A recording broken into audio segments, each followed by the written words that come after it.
நேற்று கரூரில் இந்த 41 பேர் இறந்து போனதுக்கு பிறகு ஒரு சுமார் 36 மணி நேரம் கழித்து ஒரு வருத்தமான முகத்தோட ரிஹர்சல் பார்த்தாரா இல்லையான்னு தெரியாது, டைரக்டாக விஜய் அவர்கள் ஒரு வீடியோ வெளியிட்டிருக்கிறார். அது ரொம்ப மனசுக்கு கஷ்டமாக இருக்குது. என்ன பண்ணுறதுன்னு தெரியல. என்ன வேணால் வீட்டில் எங்கே வேணால் கைது செஞ்சுக்கோங்க, என் தொண்டர்களை விட்டுருங்க அப்படின்லாம் உருக்கமாக பேசியிருக்காரு. இது ஒரு நடிப்பாகத்தான் பார்க்கப்படுகிறது பொதுமக்கள் கிட்ட.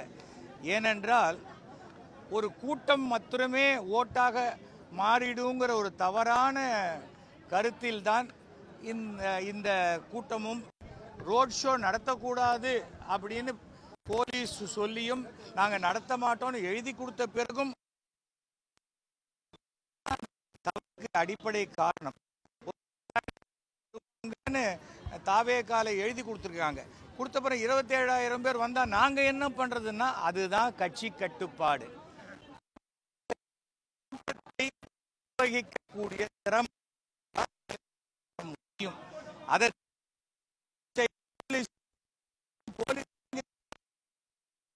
சரியான தகவலை கொடுக்காமல் எல்லாத்தையும்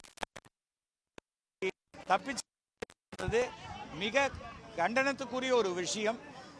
என்ன வேணா தப்பு நடந்து போச்சுங்க, நடந்து போச்சு. ஆனா ஒரு தலைவனாக தன்னை பார்க்கணும்னு வந்த ரசிகர்களையோ குடும்பத்தாரையோ குழந்தைங்களையோ அதில் 41 பேர் இறந்து போயிட்டாங்கன்னு தெரிஞ்ச உடனே அவர் அவசரமாக ஏர்போர்ட்டுக்கு போய் அந்த தனி ஃப்ளைட்டில் போக வேண்டிய அவசியமே இல்லை. கரூர் ஹாஸ்பிட்டலுக்கு அவர் வந்திருக்கணும்.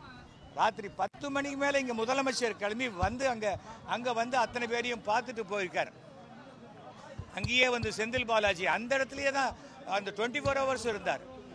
அன்பில் மகேஷ் அவரும் அங்கே 24 ஹவர்ஸ் இருந்தார்.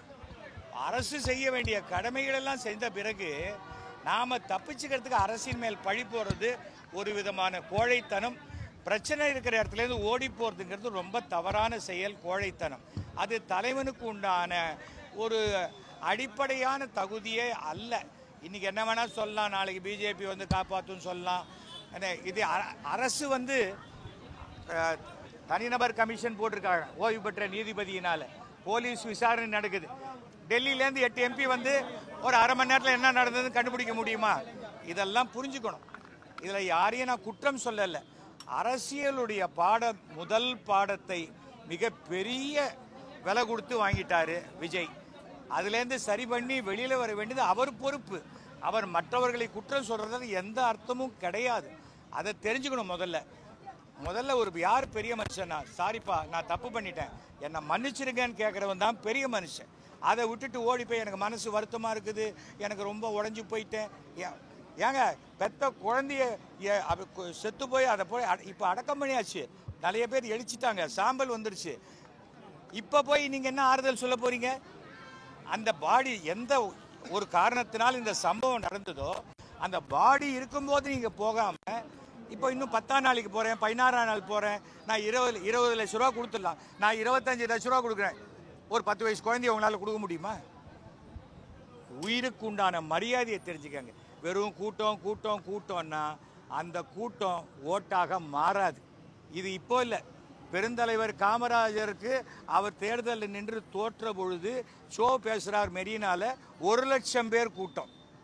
தெரிஞ்சுக்கங்க, கூட்டம் வரும், நடிகனை பார்க்க கூட்டம் வரும். ஆனால் அந்த நடிகர் வாழ்க்கையில் என்ன செய்திருக்கிறார் என்பதை புரிஞ்சுக்கணும். நான் 53 தடவை பிளட்டு கொடுத்துருக்கேன், விஜய் கொடுத்துருக்காரா? நான் 600 அனாதை பிணைங்களை அடக்கம் பண்ணிருக்கேன், விஜய் கொடுத்துருக்காரா? அப்படி பார்த்தால் நான் விஜயை விட பெரிய நடிகர் இல்லை. ஆனால் விஜயை விட அந்த நல்ல மனிதன்கிற பேரை எடுக்கிறதுக்கு ஒரு தலைவன் கற்றுக்கணும்.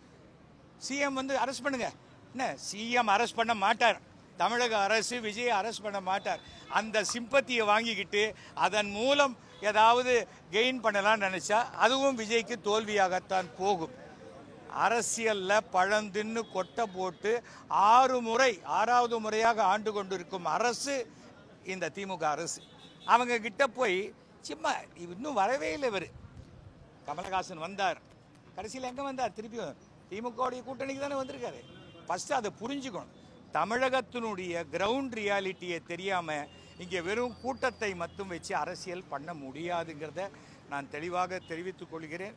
மிக சிறப்பாக கையாண்டு இருக்கும் இந்த விஷயத்தை மாண்புமிகு முதலமைச்சருக்கு மனமார்ந்த பாராட்டுதலையும் தெரிவித்துக் கொள்கிறேன்.